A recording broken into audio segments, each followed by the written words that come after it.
you as host. Yeah, with the recording, I don't know if it's possible if you just open it.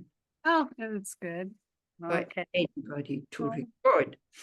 Well, Okay, so we continue with this series, and this time is how to set up an altar, but we start as always with the motivation, with a small meditation. And I thought we can, take refuge and just to think.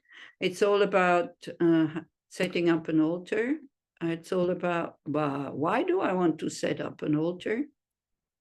And so, no, that's not the one. And so, again, it's nice to have an altar, of course.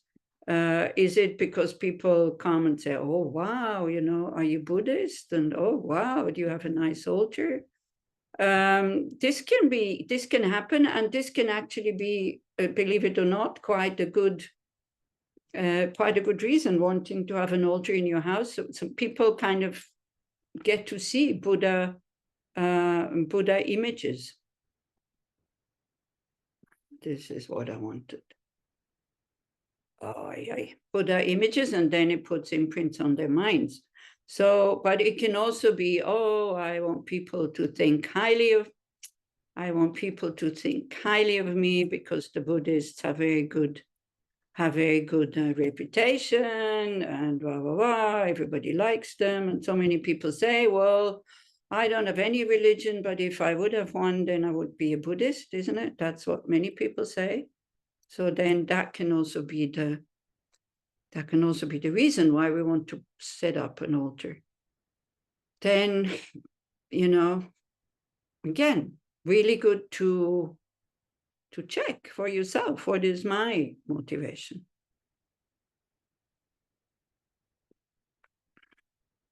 And then, of course, whatever we do in the Mahayana vehicle, or I think now it's called the universal vehicle or something like that.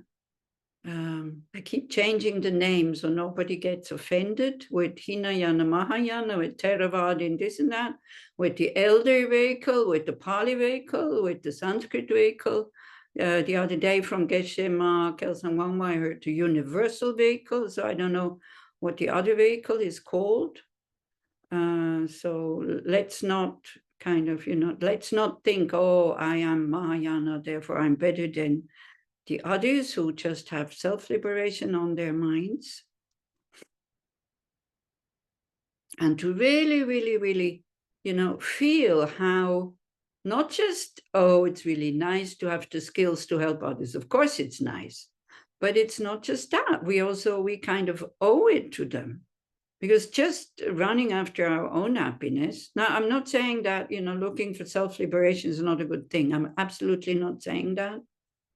Because if you look for self-liberation and you really, really earnestly and diligently you practice, you get yourself out of samsara, this is a good thing, because at least one person less who destroys the peace of mind of other people, who needs resources, who creates pollution or whatever. So please never kind of disparage people who are, practicing vipassana and have in mind to go for nirvana. It's fine. It's absolutely fine. The Buddha taught the two vehicles, both of them are legal. But since this is practices, or this is a group like Lhagsam, that is FPMT, and it is called Foundation for the Preservation of Mahayana Tradition.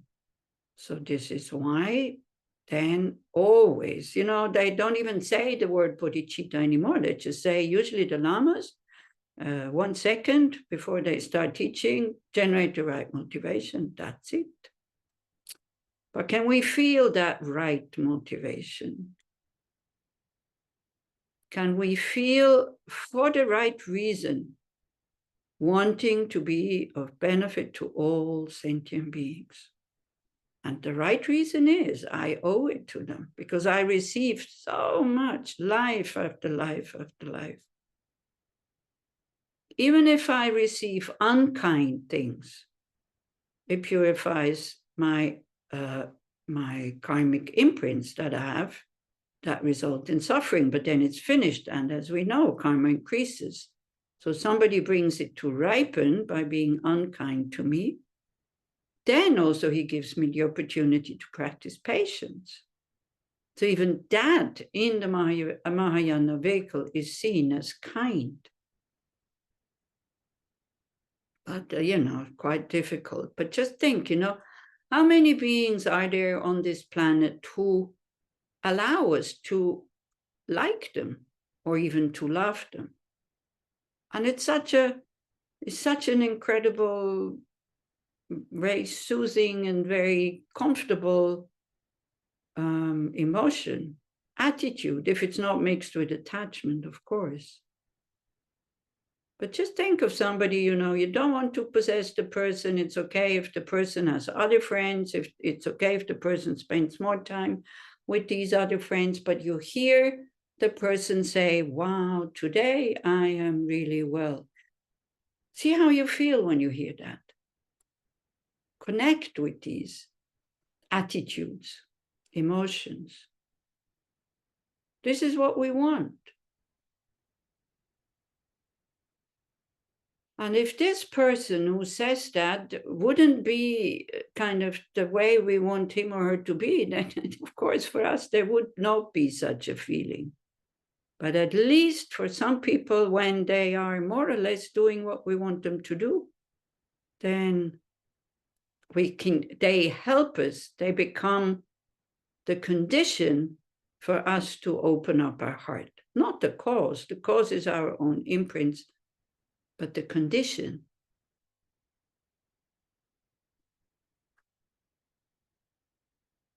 And then we think, wow, this practice will lead me to a state that whoever I meet, whoever I see, whoever I talk to, whoever I talk about, whoever I think about, I will have that open heart. Isn't that wonderful? And then not only that, we all know that if our love is mixed with attachment, if our so-called loved ones are not well, we don't have the skills, we don't have the means, we don't know how to behave, what to say, whether just to leave them or whether to support them or whatever. We don't know what to do, how to really help them.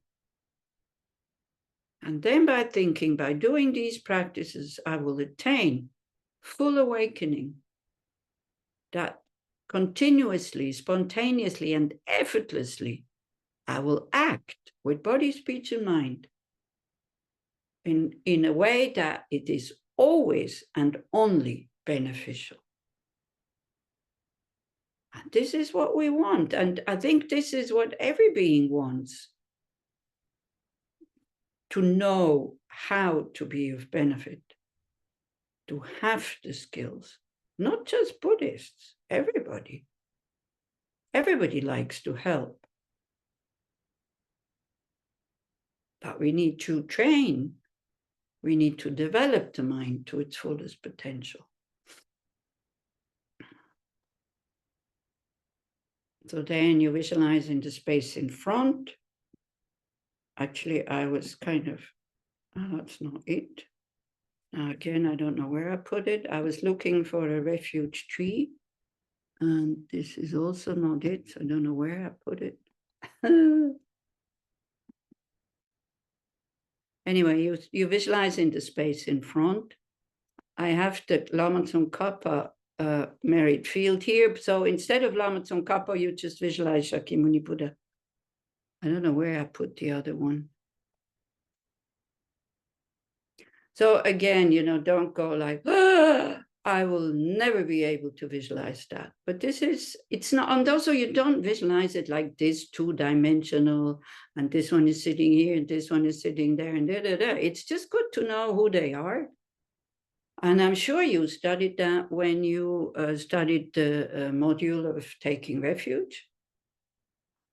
It's just good that, all of it is in essence your guru. It's good to know, as a founder of all this, you have Shakyamuni Buddha in the middle.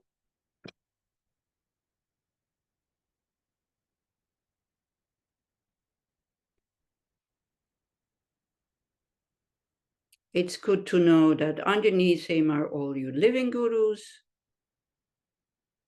Then it's good to know who else is there, you know, the yidams of the highest Yoga Tantra kind of category, then the Yoga Tantra, then the Kriya Tantra.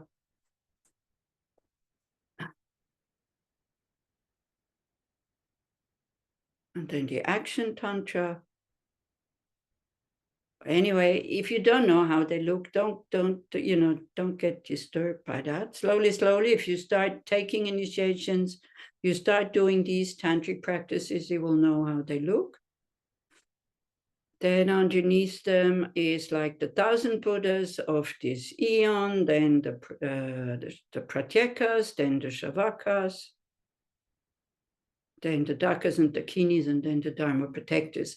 So kind of, you know, it's all around you. Like same way as also all Mother sentient beings are all around us. But you can also just visualize just Shakyamuni Buddha, it's fine. But always unified with your guru, with your teacher. This is important. Because why? Because without the teacher, we would not know what the Buddha is, we would not know what the Dharma is, and we definitely wouldn't have a Sangha without the guru. If it would be just books and Buddhism, I would not be sitting here talking about this. Definitely not. I wouldn't do any of this. I would find it maybe inspiring, but I wouldn't know how to practice. And then when we take refuge, also it's the attitude, understanding samsara. Understanding however we turn, wherever we go, wherever we live, whatever government our country has, whatever kind of passport we have, whatever body we have, whatever mindset we have, as long as we are under the influence of the wrong views of believing in inherent existence, we are under the law of karma and our afflictions, whether we want or not. And that, whether we want or not, results in dissatisfaction, stress, frustration, sometimes despair, sometimes depression, sometimes anger, sometimes attachment, a lot of fear, a lot of uncertainty. All of this is samsara. It's never depending on outer conditions. It always depends on our past actions. And we understand that even now we know all this, but we are still creating negative actions. So then the wish to be free from that, the wish not to renounce the pleasures, but the wish to exchange these impermanent pleasures who cost a lot of money and have a lot of side effect, to exchange them for uncontaminated, lasting bliss.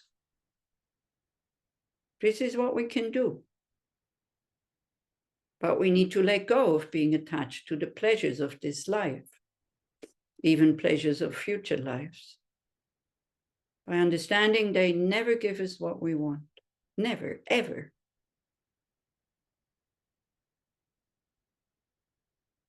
That's one attitude. Then we look around. How can I liberate myself? Well, through hearing the teachings, thinking about them, meditating on them, and then putting them into practice, as I think we said in one of these talks, with these 6 attitudes, seeing myself as a patient. I need a cure. Seeing the Buddha as a doctor. I need somebody who is giving me the diagnosis. I think you say like this, not sure. I need a medicine, which is the Dharma. I need to swallow the medicine, which is the cure, which is my putting it into practice. Putting it into practice means what? Just reciting the words of refuge, just kind of, you know, as an exercise, a physical exercise, doing the prostrations to the 35 Buddhas, reciting their names. Is that the practice? Yes, part of the practice. But the practice of having taken refuge is never, ever voluntarily harming somebody thinking that they deserve it. That's the most important thing. Thinking that harming somebody will make them better people or things like that. And there's many other things that go with taking refuge. But that one is the most important one.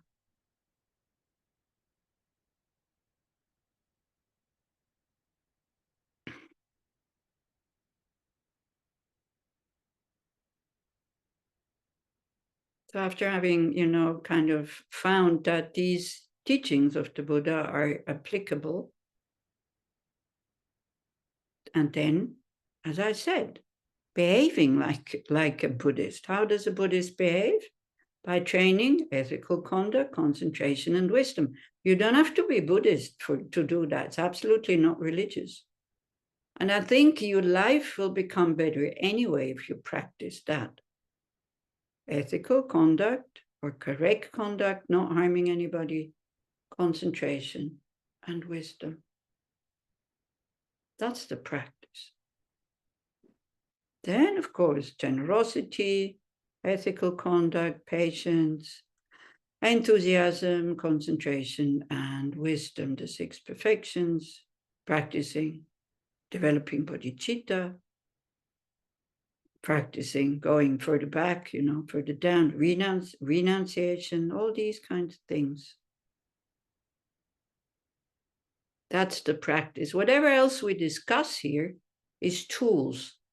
It's the tools to be able to put these practices into action, to do them. Very skillful tools, because it creates the merit that we need to be able to behave ethically, to be able to be patient, to be able to be enthusiastic and joyful, to be able to develop the mind into concentration and wisdom. So it's important also, it's helpful to do these things. So then you visualize either just Shakyamuni Buddha, who represents all these other people in the refuge tree, or if you can, you think, oh, so many Buddhas are there, filling the whole of space. Each one just waiting to help me on this path, to bless me, to inspire me. And all of them, in essence, are the Guru's mind. Then around us, when we take refuge also, so it becomes Mayana refuge, all mother sentient beings, mom at the left side, dad at the right side, people we do like, people that our heart opens spontaneously behind us, people we dislike in front of us, and all around us, all these other ones that we don't really care about. And we think for the moment, I am saying these words of taking refuge with the right attitudes, and all these other beings follow me in taking refuge. I go for refuge until I'm enlightened to the Buddha, the Dharma, and the Supreme Assembly. By my practice of giving and other perfections, may I become a Buddha to benefit all sentient beings. I go for refuge until I'm enlightened to the Buddha, the Dharma, and the Supreme Assembly. By my practice of giving and other perfections, may I become a Buddha to benefit all sentient beings. I go for refuge until I'm enlightened to the Buddha, the Dharma, and the Supreme Assembly. By my practice of giving and other perfections, may I become a Buddha to benefit all sentient beings. Then, of course, if you continue, you can do the 4 immeasurables.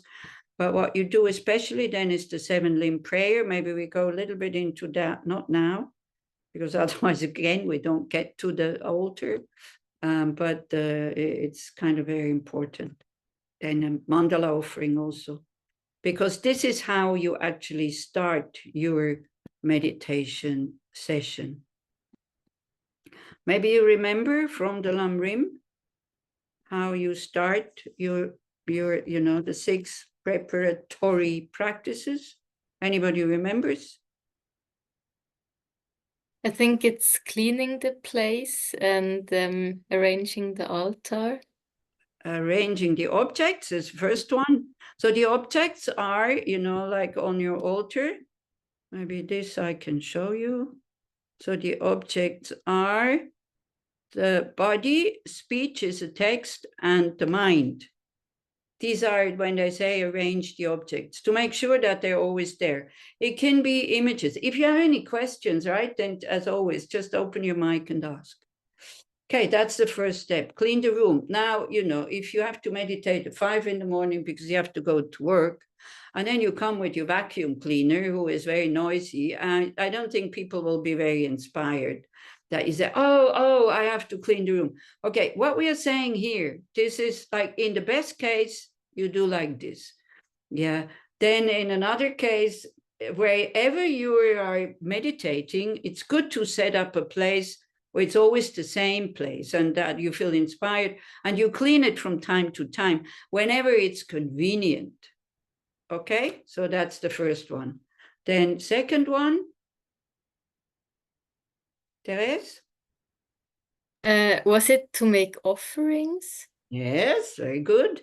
So then you make offerings. So setting up offerings is either fresh flowers and food or something, but it's especially these 1 bowls.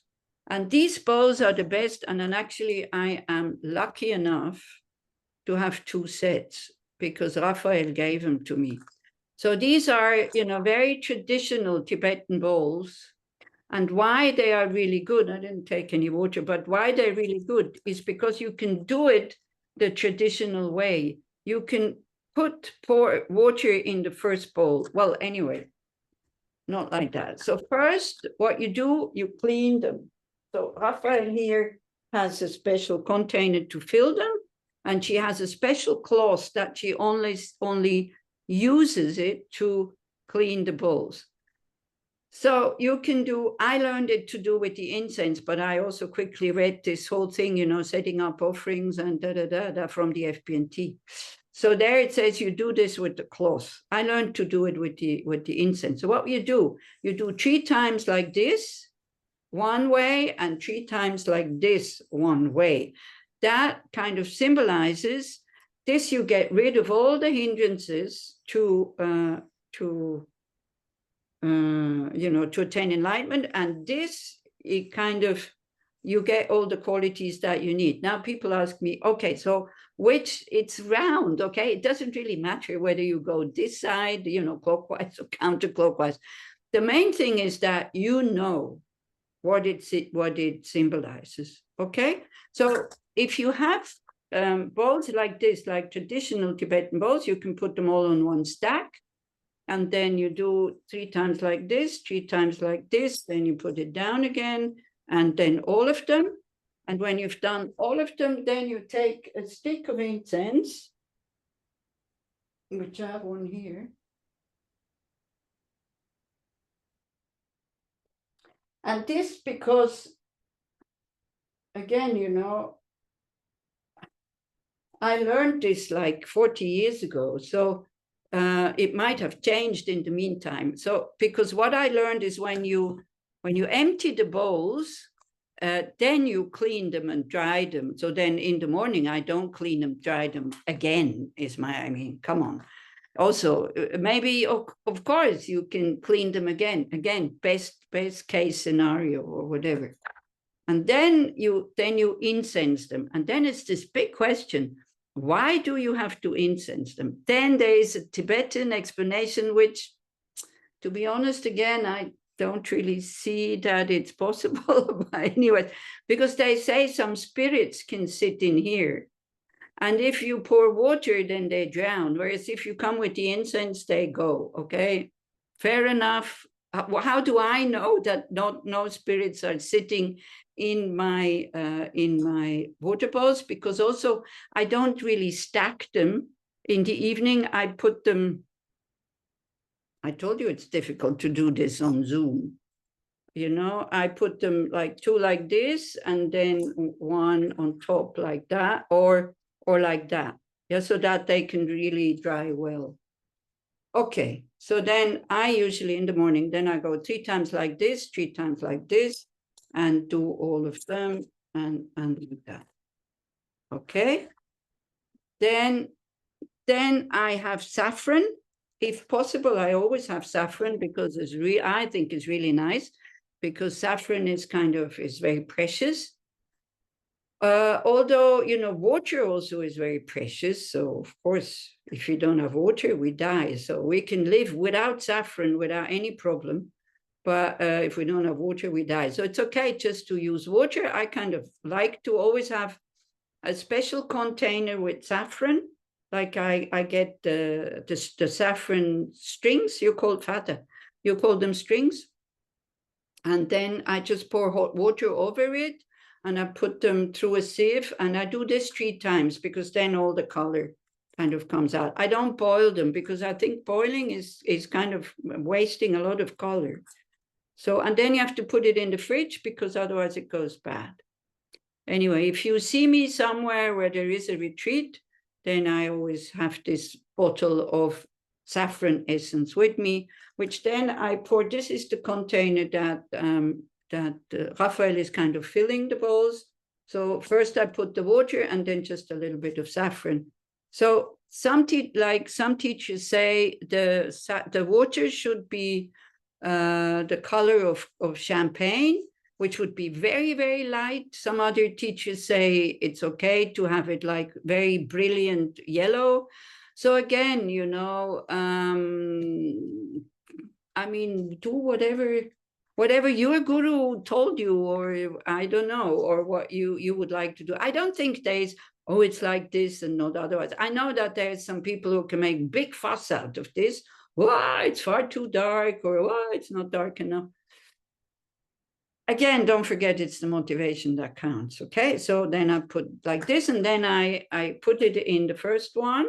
I forgot to take the water, but anyways, no. And then I pour from this one, I pour most of it in the stack, and I leave just a little bit in this one. And with these, it's possible to do. If you have glasses who don't have this lip, that it's called, you know, then the water drips. So if you have glasses or other containers, you have to do one container after the other. Like from what you do then, that from this, you pour a little bit in that one, then you take the next one, and so. Why you do this? Because you never put anything side up, empty, on the altar. And of course, people say, oh, why can't I just fill it totally and then put it down? Because it should be full. I mean, not full like this, not full to the brim, full so that it's still comfortable to empty in the evening. But if you fill it like this, then you might spill it.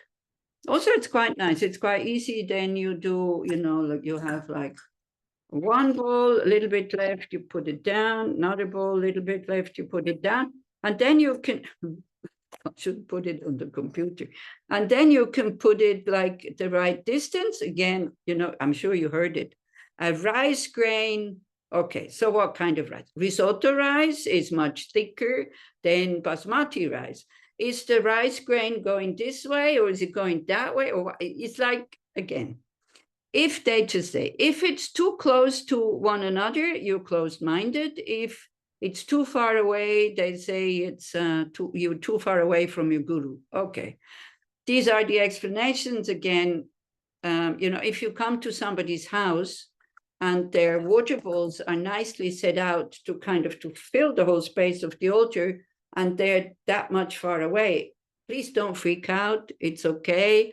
Maybe you can say, oh, that's an interesting way of putting them oh, what does it mean? Maybe, and then if the person says, oh, I don't know, then maybe you can ask, oh, would you like me to tell you? And then we go. Otherwise, if we go around correcting everybody, I don't think that's the real Buddhist way, to be honest. If they ask, then fine.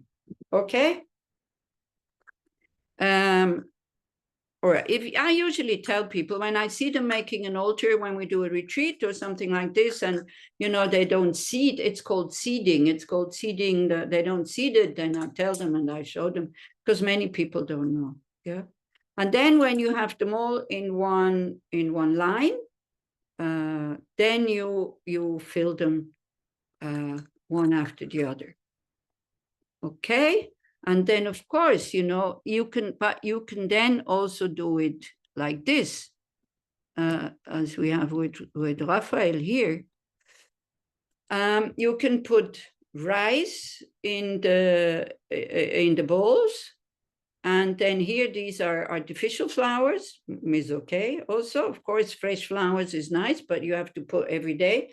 It's nice if you have a garden, you can just go and get it. If you have to kind of buy a bunch of flour every time, it's also difficult. So these are the first two waters. Yeah, water for drinking, water for washing. Okay, washing the feet. Today is like a bit, you wouldn't offer a guest who comes to your house to say, do you want to wash your feet?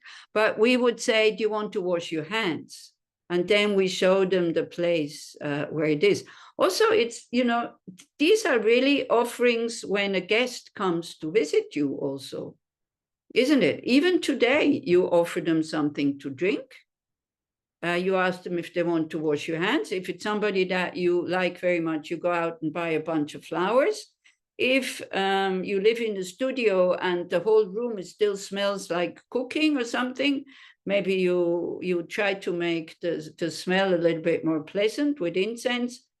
If it's somebody that you like very much, then while you eat, you might be lighting candles.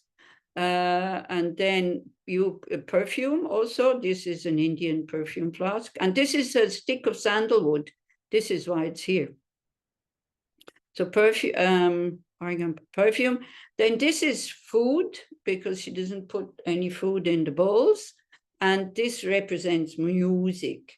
Well, again, it's Raphael's altar, so I'm not really saying that much. I wouldn't put a small conch like this as representing music, because with that conch you cannot blow. You cannot make any music. Also, music doesn't have to be represented on my altar. I only put 7 bowls.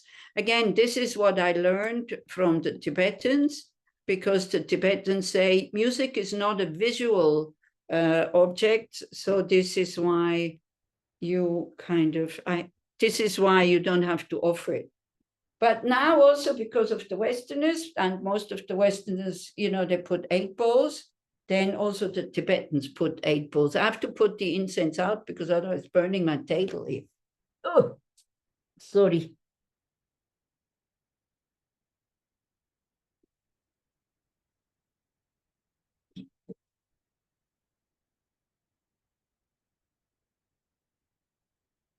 So terraces, do we do 7 or 8? I can't remember now. I think we have so we have in one place 8 and in one place 7. The one with all the waters is 7. 7. Yeah. Yes. Well, it doesn't matter. You can put 7 or 8. This doesn't really matter. It's nice to know that you know what is what, so that when you pour the water, because you're not offering just a little bowl like this, you're offering huge amount. So while you pour the water, then you visualize what you're offering. But Ani Losang, if we do retreat, like Vajrasattva retreat or Medicine Buddha retreat, it's 7. Huh?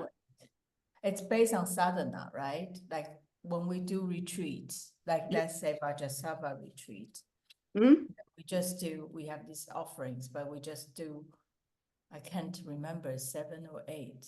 Well, if you did it in Tushita, it was probably 7. If you did it, or in Kopan, if you did it somewhere in the West, it might be 8. Okay, then 7. Because this is what I'm saying. The Tibetans, they usually just put 7. But then again, you know, you can, when we do Nunes also, then we have 8 sets. And then usually I do put rice and water, and then fresh flowers, and then 2 sticks of incense, then a candle, and then perfume. I just usually put water, and then, but then I put for the food, for the new day, I put food, and like that. So this is very individual. You can do just either water, all 7, or do the individual things, okay? Then as you, also as you, I think as you clean them, you say Oma Hung, so also so that the spirits don't snatch it away. Also, Oma Hung is the magic formula kind of thing. I don't know if you know. So it's a white Om at the bottom, a red A in the middle, and a blue Hung as a white Om, not at the bottom, at the top. And the blue Hung at the bottom, like standing, and it represents body, speech, mind again of a Buddha, because each Buddha has white Om here, red A here, Hung here. It also represents 3 of the 5 Buddha families, like the white one, the Buddha family, the red one is the Lotus family, and the blue one is the Vajra family, Akshobhya. So like this, so it's really full of meaning, this whole thing. But then when you, for example, when you have an inner offering, but you can do it with this also, you know, when you say Oma Hung, when you pour the water, you can think that first one, the Hung is falling into the water, and it purifies all shortcomings and negativities. You know, if you offer food, like there's always chemicals in it, or the water maybe is not pure, or definitely our attitude is not totally clean, whatever. Transforms it into emptiness. Om, which is the last one that falls in, makes it arise as inexhaustible. Yeah, so this is also when you bless your food, is always Oma Hung, and this is what it represents, right? Hung turns all the pollutions into something pure, turns it into emptiness, and Om makes it inexhaustible. This is why I always, also when you do, you know, when you transform the offerings in your sadhana, Om Argamahung, Om Padyamahung, Om Pypehung. So this is what it does. It transforms it into something pure and inexhaustible. And then when you offer it, of course, then there's the name of the deity, like, you know, Om Vajasattva Saparivare. Saparivare means your whole entourage. Om Vajasattva Saparivare Argam Pratitsahung Soha. Like this. Okay, so that's that. Okay, then what else do we need on the altar? Then the pictures. Okay, so here again, you know, yesterday when I was looking at it, and I thought, okay, I have to tell you guys. So Raphael had His Holiness down here. So it's really good to have your gurus above all the rest. Best would be if His Holiness would be even, you know, above the tanka, but he is very high, and also that's again, you know, best. But if you put the pictures of your guru a little bit higher, then that's fine. If you have even in Tushita, I had like shelves, you know, like it was like a bookshelf with different layers. So on top I had the texts.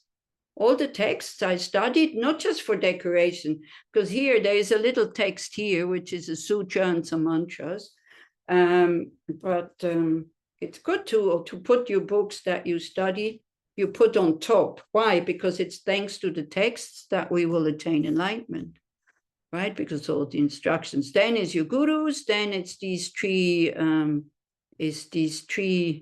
objects, and then you can, you know, pictures of deities you can put here. That is your yidam. Then the other things, this is salt from, maybe you recognize it from Lama Zopa, where he is, you know, this is that was distributed by the FPMT. This is a card by Lama Zopa. This is the 5 most precious mantras. These are, I think, blessed pills. This is from the Nechung. That's a food offering. I didn't open it because then I offered a few times also. And so that's about it. I mean, you can put whatever else you want to put on your altar, you know, as long as it doesn't get too funky kind of thing. What happened now? Ooh. The altar disappeared. Gosh, I tell you. Oh, I just found I just saw, I think, the merit field. Anyway, do you have any questions here while I'm kind of looking for the picture of the altar again? Yes, so I have a question. So would it be best to have the gurus above the Dharma books? So first gurus, then Dharma books, then Oh, no. the Dharma books on. You have, if you have like layers, like a bookshelf, always the books on top. But if like here, you know, there's no Dharma books here really. Yeah, so because it's not shelves, but there is a tanka. Wait, if maybe you can see behind me. See, there's a tanka. So actually His Holiness should go above the tanka if it's really done in a very traditional way. But I didn't want her to make another hole in the wall. You know, it's like, it's not my home. So it's like, but I think to put His Holiness like that is okay. And if you just have, you know, if you just have one level, then of course you put everybody on the same level. Here, what we did is like there's a box, and she just covered it with the kata, or you cover it with a piece of cloth. Also, is fine. That also works. Yeah. Yes, great, thank you. Okay. Anyway, as you might know, there is this booklet here that you can download from the FPMT website, which is called the Preliminary Practice Altar Setup and Votable Offerings. And in there, many other things are being said. Yeah. Here. Yeah. And then also from your side is like, the text is on the left side and the stupa is on the right side. So if you look from the Buddha side, then it's the other way around. And you should wrap your text in a clean cloth. I think what is here like this, I think what is important is cleanliness. Yeah, and then here you have the offerings. Here also it's like waters and then the actual objects. Yeah. So then you can download it without any problem, and it's not very long. And you can just read it, and it could be that I said something that here it says differently, which is very possible. And I have a question. If you have a small instrument like juice harp or a rattle or something like that, can you put it in instead of the conch? Or is it like it should be something like the shell only? Well, it's usually with the conch that one blows into it, one makes sound, but I think it's okay to put something different. I think it's fine. So what did you say you wanted to put? Juice harp. It's like made of metal frame that Okay. you put into your mouth and you blow, and there is something like bass producing. Yeah, it's fine. You know, the Tibetans, when they offer music, it's usually it's not exactly what we think is music, because it's just blowing these horns, you know, go woof, woof, and then it's ringing the bell. That people are very sensitive with their ears. They kind of go like this. So it's more just offering sound than kind of music. I think it's okay if you find that it's okay. Anything, you know, that you offer and you think it's okay. I still remember when Cherok Lama was in, I think he was still very small, and he was in Root Institute, and he was maybe 4 or 5 years old, and he came with a bottle of Coca-Cola and he put it on the altar, and people who saw it, they were shocked, you know, how can these so-called Rinpoche, come on, he was 4 or 5 years old, how can he offer Coca-Cola? So I said, well, he offers it because he likes it. That's why he offers it, right? So this is it, you know.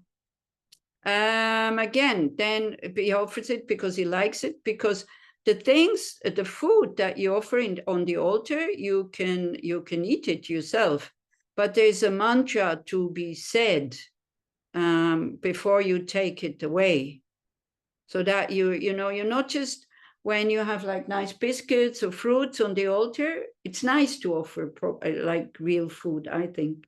So when you have it there and then you feel, oh, I don't have anything else with my coffee, I better go and get it something from there. Again, it's not exactly the right attitude. So there is a mantra that goes, Tayata Om Peni, Tayata Om Peni Paratna Pemani Paratna Nisoha. Okay, I think you can,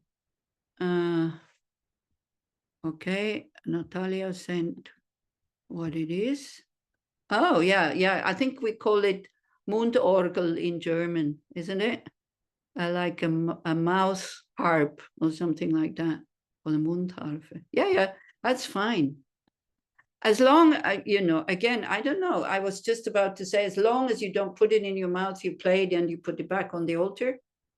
But why not? Again, it's like, you know, you can also put a bell there, because the bell is the one that usually one makes music with, if you want. Or you can just put water. Or you can put, yeah, the thing is, I have nothing here, like I only have half things. Do you know what tingshas are? Tingshas. Yes, I know. Okay. Those small shells These made two of metal. things Yeah. that you play. By the way, if you do play them, you're not playing them like this. So many people, you hold them quite close to, you know, the thing, and then one is like this and the other one is like this, and you go tang, you hit them, you hold them quite sensitive. But don't forget, tingshas are to call the spirits. This is a practice when you do like when you do sur or something like that, you know, offering burnt offerings to spirits. Then with these tingshas, you call them. So if you, quite a few people use that to enter meditation. Again, I'm not so sure, but anyway, it's like it's I all used to do it at night. My dad says, stop. Yeah, there you go. Your dad. Exactly, because this is to call to spirits. It's okay to call to spirits if you give them something. Because if you put out offerings, it's good to call them. Yeah, so I don't know if you know the sur offering, that one burns kind of tampa with special substances, and then in that practice, there's a place where you play the tingsha. Okay, but this you can, you know, if you put rice and then you stick them into the bowl, this is also, if you have them and you don't use them, then that's also very good to use. Or just water, it's fine also. Any other questions? Ani Losang, could you write the mantra that we chant before taking food from the altar? Dayata, yeah. Om Bant Penny, Beni Ratna, Ratna Pemani, Hemani yeah. Paratna, Ni, Pramana no, Dayata, Om Peni Ratna, Pemani Paratna, Paratna, Dayata, Om Peni, Pemani Paratna, Ni Soha. Yep. Okay. Okay, maybe it's in that text somewhere. But Oh, Yes. also, I think Nadia had a long time ago asked a question when we announced this course, that if we can eat the offerings Yes. afterwards. Yeah, what yeah. to do with them. Yeah, you can eat them, or actually sometimes it depends a bit. If it's a Dharma, that is, Yeah, with Torma, it's hard to. if it's a Dharma that is for you as the deity, I can't see it anywhere, but maybe somebody will find it. If it's a Dharma that is used, that you do self-generation. And anyway, if you do self-generation, you have 2 sets of offerings on the altar. If you do sadhanas in the morning, of course, if it's a sadhana, it's always self-generation, then it's good to have 2 sets. Like one that goes from here, if it's Kriya Tantra or something like that, that goes from left to right, which is for the front generation, which is the Buddha who is sitting on the altar. Then the other one is for you, and it goes the other way. It goes from right to left, because you are taking it with the right hand, because you are the deity, so you offer it to yourself. So it's good to have two rows of offerings if you do sadhanas. If not, then one set is fine. But again, you can put 5 sets, 10 sets, 100 sets, whatever. And then you say that mantra 7 times, you blow on the food, and then you take it away. Again, if you don't know the mantra or whatever, again, it's the attitude. So sometimes also, what I don't like so much, when I see in centers, when there is puja, and there's a very nice table where the things are set out, and during Guru Puja, it's okay to take it from there, because that is kind of blessed in a very special way. But if the puja is finished, like if it's medicine Buddha or Tara, you also offer fruits and cookies and chocolate or whatever. And then you leave the plates on the altar, and then people go and take it from there. Again, I haven't read anywhere that it's wrong, but I don't feel comfortable. So whenever the plates are still full and it's to be distributed, when the puja is finished, then I usually, take the plates, put them on the coffee table or somewhere, and then people can take whatever they want to take, but not from the altar. Guru Puja is different, because the food is distributed during the puja. Yeah? Okay. Lama Chopa. Yeah, Lama Chopa, Guru Puja. So that's different. So then you take like 2 people that are designated anyway. Not everybody goes and takes what they want. 2 people or 1 person is designated to kind or more, when there is a lot of people, to take the food. Yeah, I don't really, again, cleanliness is very important, and the technical things we talked about, I think it's clear, isn't it? Because many of you have altars. But, again, when I started with this whole Buddhist thing, I had no idea how to make an altar. I was traveling with my backpack. I mean, I saw the altar in Kopan, but nobody really had explained how to do an altar after the 1 month Kopan course. And there's always one monk who is doing these offerings. Also at Tushita, we never did ourselves, putting out the offerings. And so I just thought it's nice to offer. So I had like 1 bowl. It's just something that held water and a candle. And I would fill that 1 bowl, put it on my backpack, who was kind of lying straight, and lit a candle and maybe some incense or whatever. And that was it. And I was very happy with this. And I don't think that I made a lot of negativities because I didn't know how to do. And then it's only with time. I think when we did Vajrasattva retreat, then we were told how to do the altar by Ani Karen, the ones who participated in that retreat. Yeah. But it's nice to have an altar. I think it's really nice. And it's also nice to put out the 7 water offerings, not just to have the objects there, but really to go through the trouble and change the water every time. So again, changing the water, you start the other way, right? When you start putting it out, I don't know why this disappears all the time. When you're putting it out, you start with here, Argam, Padyam, Bupe, Dupe, Aloke, Gende, Nyude, Shapta. So this also, it's very good to learn these words so that when you make offerings, then you know what it means. Or you can, when you pour the water, you can go Om Argam Ahung, Om Padyam Ahung, Om Bupe Ahung. So it blesses it at the same time, and you know what you are blessing. So that's very good. And then you start here. And then when you empty, you start from here. Okay? You start from the back. Like if that would be water, then you would empty the Shapta, then the, what is this? Then the Nyude, then the Gande, then the Aloke, then the, then the Dupe, then the Pupe, then the Padyam, and then the Argam. I've never done it this way around. I mean, saying it in that way. Okay, that clear also? And how do we dispose the water? Okay.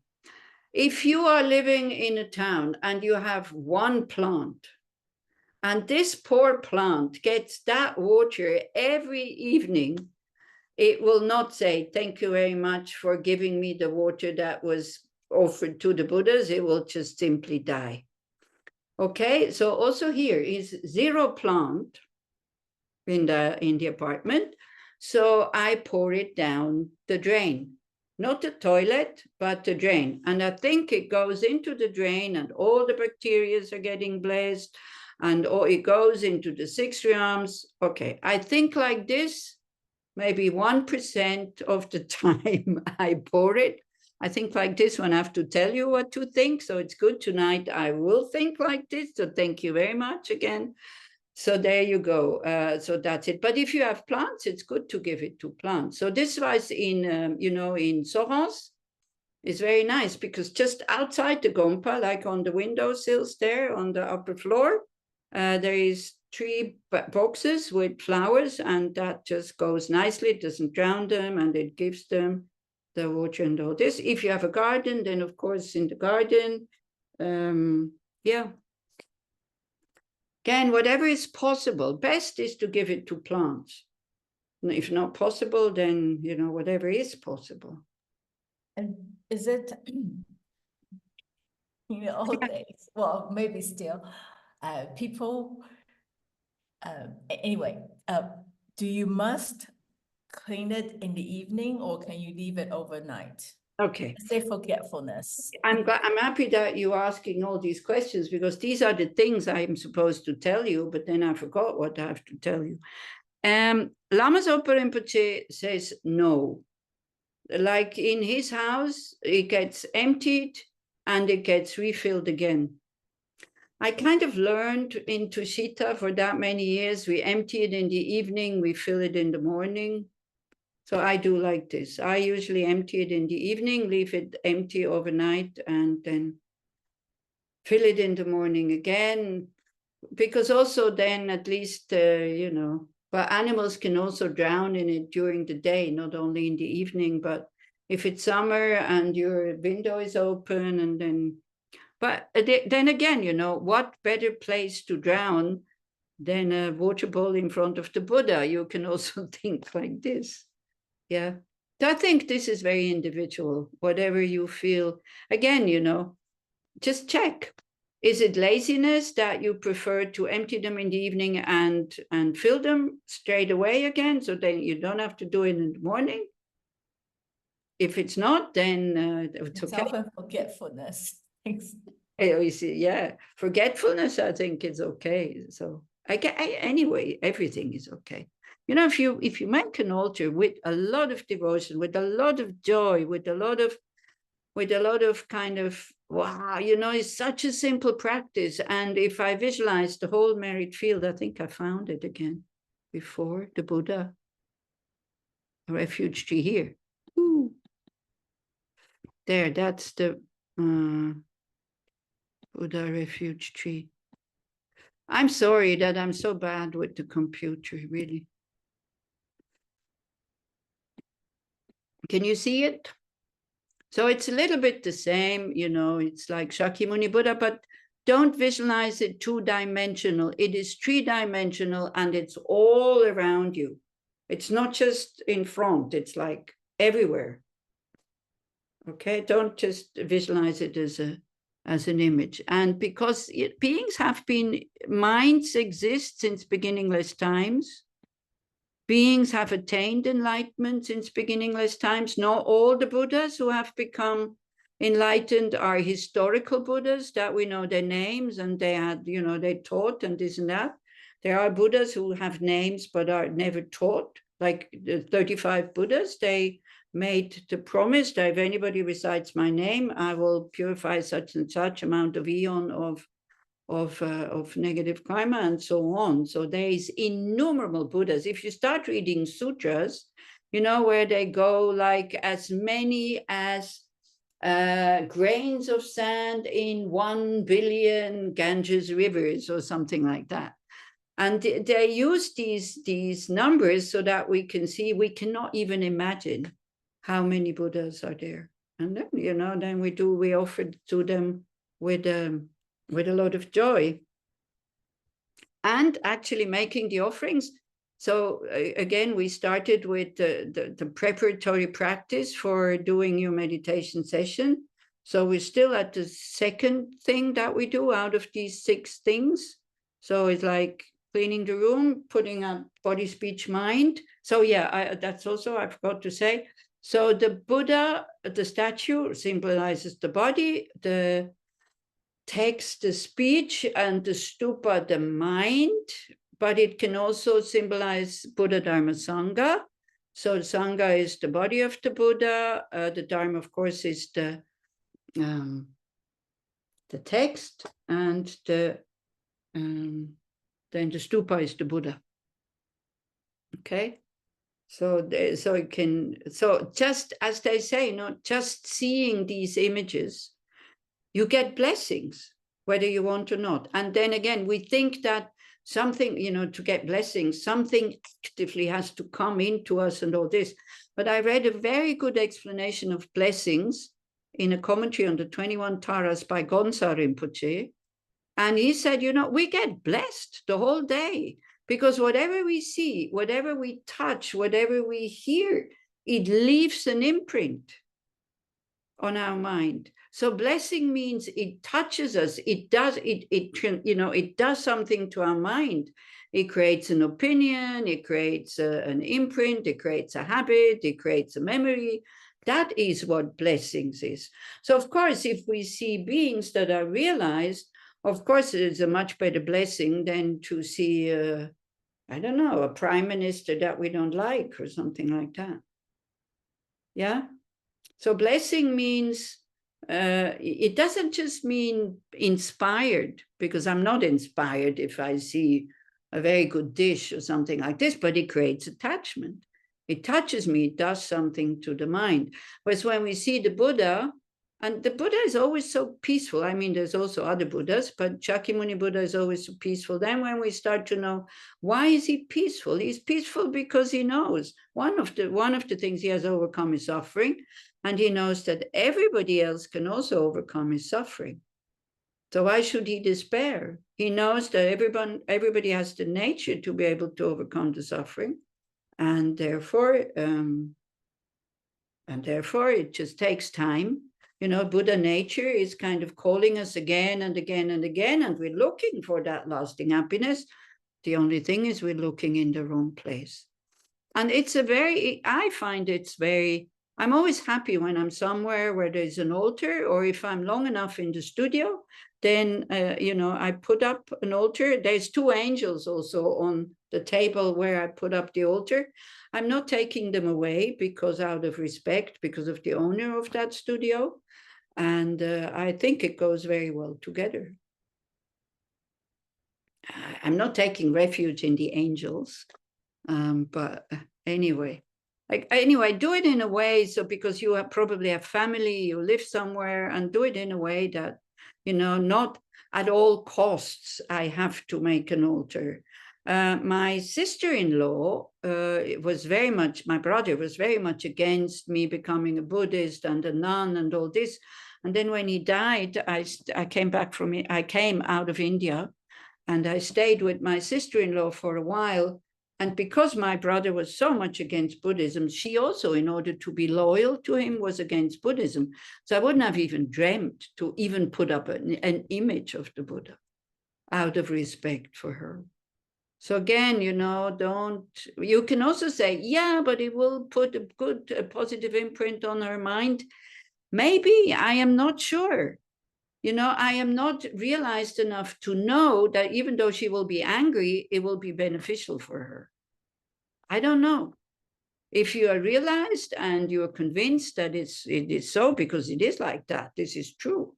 But still, I didn't feel comfortable. So you yourself, you have the kind of middle way to what seems to be appropriate, what not, and all this. Then they usually say, don't put the altar in the bedroom.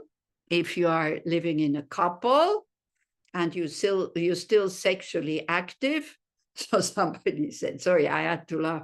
Somebody said, oh, then I have a curtain, and I just put down the curtain.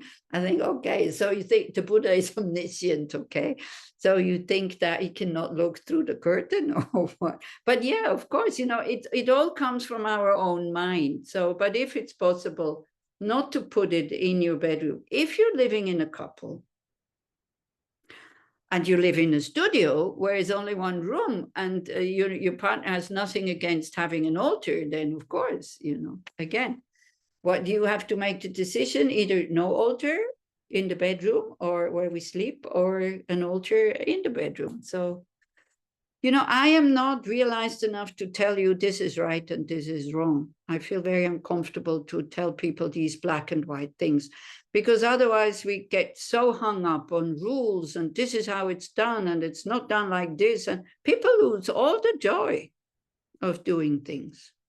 We all know the story. There is this Buddha statue in Tibet in the street, kind of. And it's open, it doesn't have a roof, nothing. And then there's a pilgrim is coming and it starts raining. And he says, oh my gosh, the Buddha is sitting in the rain. And he takes off his shoe, and he puts the shoe above the Buddha's head, which is the worst thing you can do. Shoes, in Asia, like just throwing your shoes at somebody is really, really, it's such an insult. And so I'm putting above their head. Then the rain stopped. Some other pilgrim came and he took away the shoe and he said, oh, there's a shoe on top of the Buddha's head. So both of them created merit because of their attitude. So again, it's for you to really check what is, what is my attitude of doing that? Why am I doing it like that? Again and again and again. As it says in the 37 practices in one of the verses towards the end, whatever I am doing, I always check my mind state. So if we can make that the habit, it needs to be trained. It's just getting up in the morning and just say, oh, I will watch my mind the whole day. It's not going to work. Just whenever we see that we're not watching the mind, to bring it back and to really rejoice. When we are aware that we are aware for 1 second is so important to rejoicing. And when we can do the altar, so wonderful, I can do an altar. When it's not possible to do, not to feel bad, not to be sad, you can visualize the whole thing. You can carry a picture with you of the altar also, that's also possible. Or just, just do the practice properly, meaning being kind. I mean, that's the most important thing. All these other things, they just help us with our practice. Okay, so we are with the offerings. Then the third one is, anybody remembers? So that's easy. What do you do after you've done the offerings? I think it's sitting in the right position and generating the mind of refuge and bodhicitta. Exactly. And then while you do refuge bodhicitta, you visualize the merit field. Exactly. Feeling really cared for, feeling really seen, and also when you pour the offerings, to be really happy that you are making offerings to the Buddha, because the Buddha's mind is omniscient, so he receives these offerings. But again, is our faith, our trust strong enough to be happy? Imagine the happiness, His Holiness was passing through in Zurich, and you're standing there with a cup of tea, and you give him the cup of tea and he drinks it. Yeah, exactly. So this is the feeling you should have when you make offerings in the morning on the altar to the Buddha.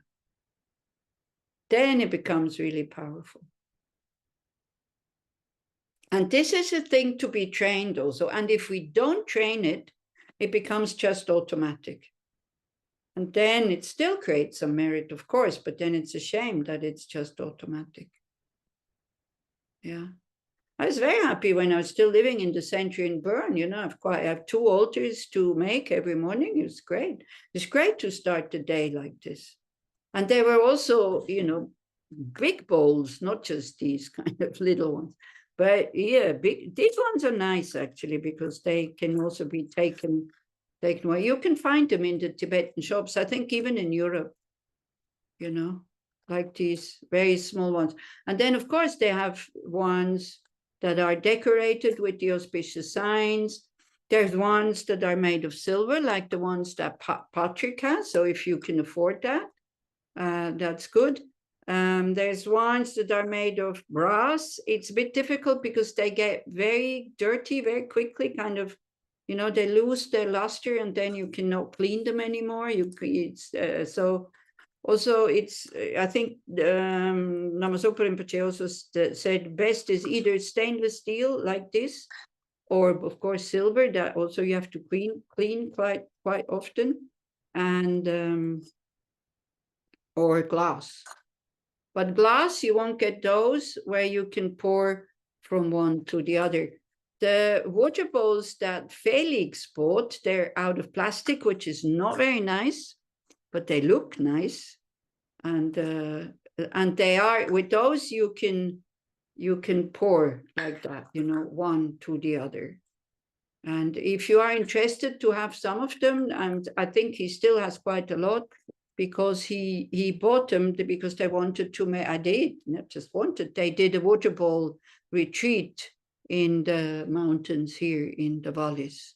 So he still has quite a lot of boxes of them. So if the center is interested to have them, then you like when you have wheel turning days like tomorrow, you can put up a big table and make many offerings. And of course, then when we do this last talk, then how to do water bowl offerings, I don't know about what I will talk this like for an hour and a half. I have no idea. It's like you pour the water, you offer it, and that's it, and then you empty it. So there we go. We can talk about something different. Maybe we can talk about 7 limbs, which is quite important.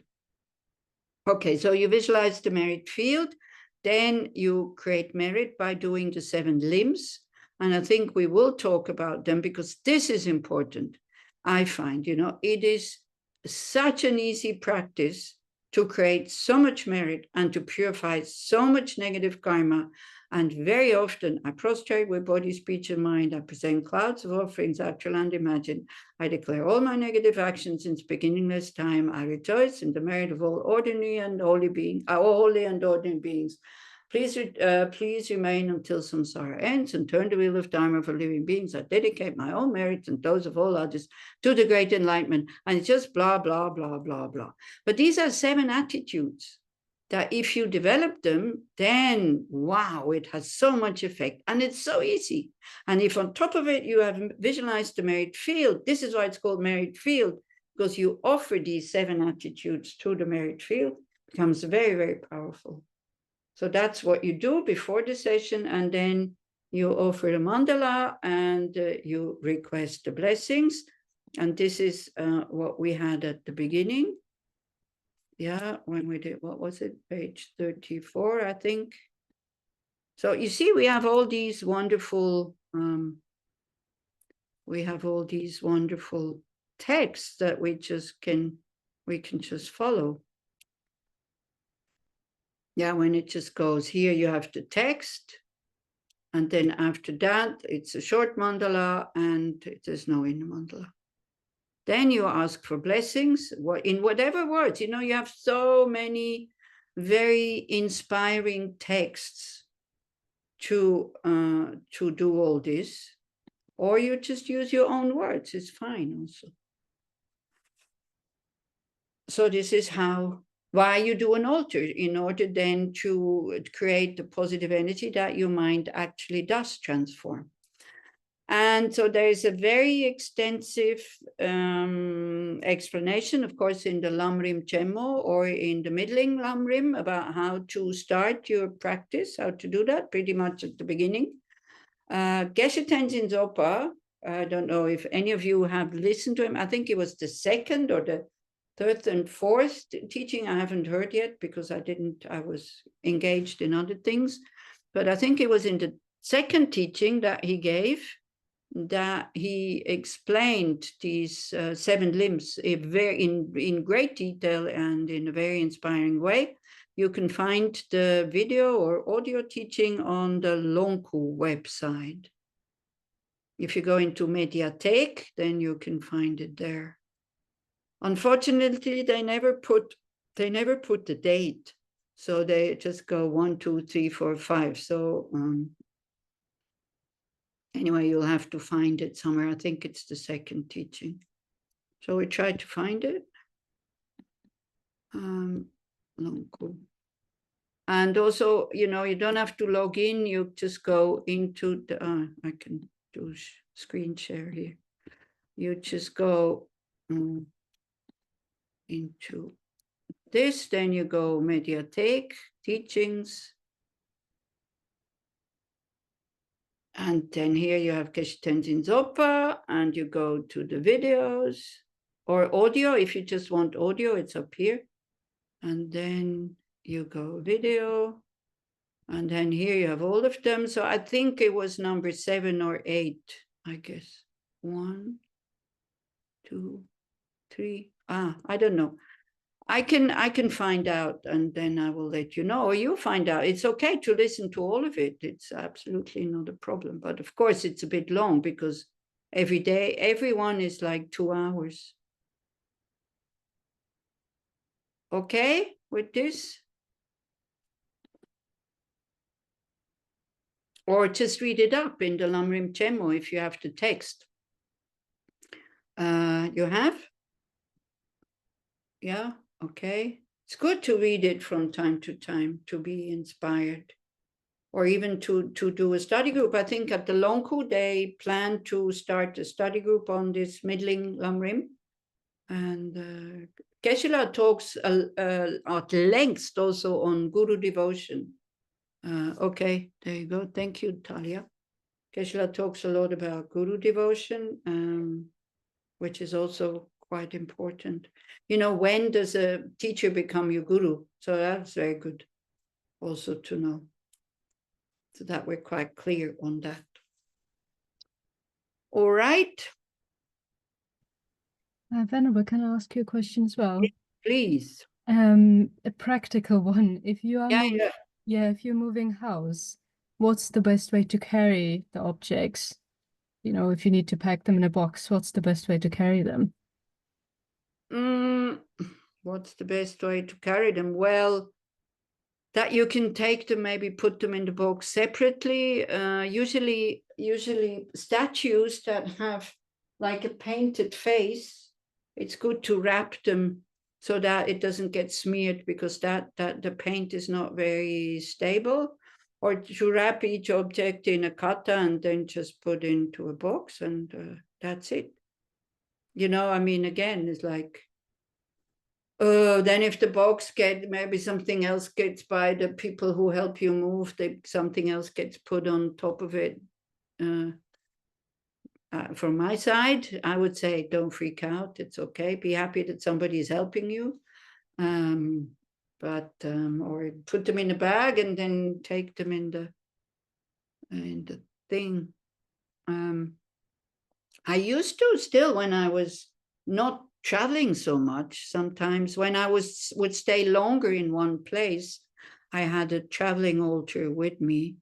Actually, there's some kind of, people are very good. So there's one is like, if you fold it, it's just made out of paper or cardboard, and you can fold it like a book, and it's kind of just very thin. Then you start to open it, and then you have the objects coming out and the offerings and this and that and that. So I saw that once, I think, somewhere. So you can also do like that. But anyway, if it becomes too heavy, then again, it doesn't serve the purpose, you know. It's like if it becomes too complicated, you get too stressed and too tense, and then you know that you cannot be kind when you are tense.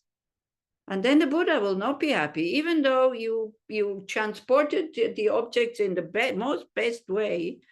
But if you're then unkind to the people who help you move, then that's not what's making the Buddhas happy.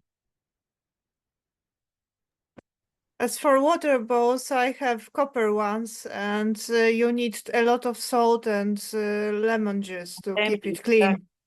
To keep So just in case, yeah, if someone tries this, you really need to have lemon juice and salt, because it's getting dirty very quickly. Very quickly. So it's not the best ones to have. If you have them, again, you know, you create a lot of merit by cleaning them all the time. So it's like everything, you know, we can turn everything that we do with bodhicitta, or we can see everything, we see the best. If we just buy them because we're too lazy, there's things like this, because we're too lazy to clean them, then doesn't create merit. If we buy those because we want the Buddhas always to have clean bowls, then it does create merit. So yeah, you can clean them, as you say, with salt and lemon. I have a dish like this to do the tea offering also. It's almost impossible to really keep it clean. Yes, Ariella, where are you? Yes. There you are. Is glass bowls okay? Or it must be this kind of stainless steel? Because glass bowls, I like it. It's pure, it's see-through, and it's very cleanable also.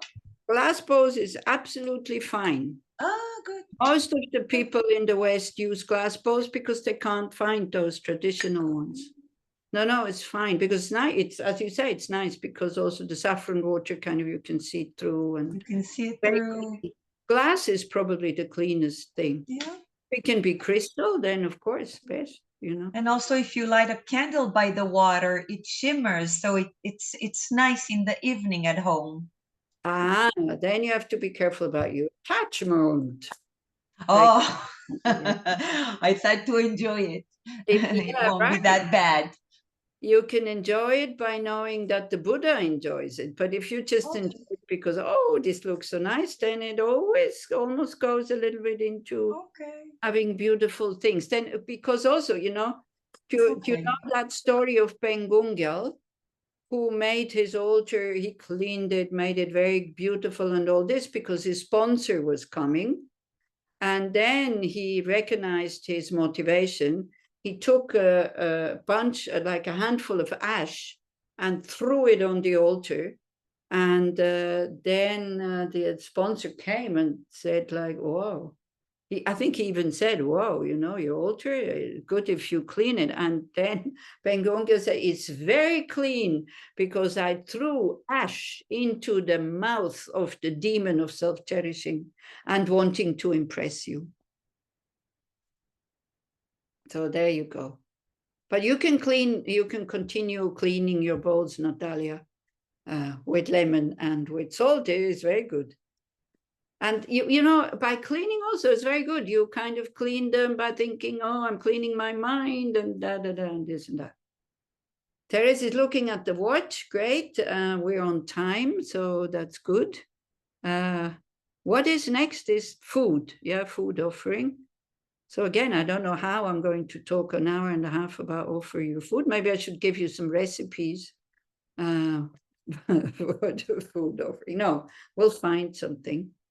Anyway, and whatever questions you have, I'm very happy that you asked them, because this is what I should talk about, but I forget to talk about it since I'm not making notes like that. But if you download that, you know how to make extensive offerings, then from the FPMT website also in there it is very strict. I think, you know, it says it's like this, this, this, and then don't forget, whatever it says in the texts, this is best. If you can do like this, wonderful. If not, from my point of view, sorry, maybe not everybody would share that point of view. It's not such a big deal. Just please, please, please do not lose your joy of doing these practices by them becoming too complicated. Okay? Okay, so then we dedicate, of course, all the positive energy that we have created so that the supreme jewel of, you know, this mind of enlightenment that has not arisen, may it quickly arise, and may that has arisen and never diminish, but increase more and more through the merit of making altars, you know, having interest in generating bodhicitta, refuge, renunciation, concentration, wisdom, and so on. May all the wars immediately stop. May all beings who are held in prison unjustly or held hostage immediately be released. May all beings who suffer from thirst and from hunger and other resources, may they receive the resources they need to survive. Not just in Gaza and Palestine and Israel, everywhere. Like, you know, we tend to forget about so many countries in Africa who have, you know, who suffer under such lack. But it's not in the news all the time. So we forget so many other places. And then we definitely forget the hungry ghosts. Hungry ghosts, there is no, you know, there is no Red Cross or humanitarian aid or whatever that comes there. If you are reborn as a hungry ghost, you have to endure that karma until it is finished, and just hoping that you're not creating more while you are in that existence. So may all beings be released from suffering very, very quickly and be able to live their values and their Buddha nature. May we all become Buddhas through these practices. And of course, may all our gurus have long lives, stable. May they be able, you know, may all their wishes be fulfilled immediately. And for the gurus like Gyabje Zopa Rinpoche, who have, of course, not manifested yet because it's too early, when they are being reborn, may they have, as Ling Rinpoche was saying, may have a clear mind, and especially may be able to, you know, to carry the burden of the projects and activities that Gyabje Zopa Rinpoche did. And as Chadra Rinpoche advised, to also dedicate that he has a good genes, that he has a very healthy body to have a healthy long life and not just a long life. So may his reincarnation, the unmistaken reincarnation, quickly be found so that he can continue with his enlightened activities and projects and keep guiding us. Thank you. Just on time, Therese. Take care and have a good evening. Thank you, Venerable. Thank you. And see you next Monday. Bye. Yes. Thank you. Bye-bye. Thank you so much. Thank you.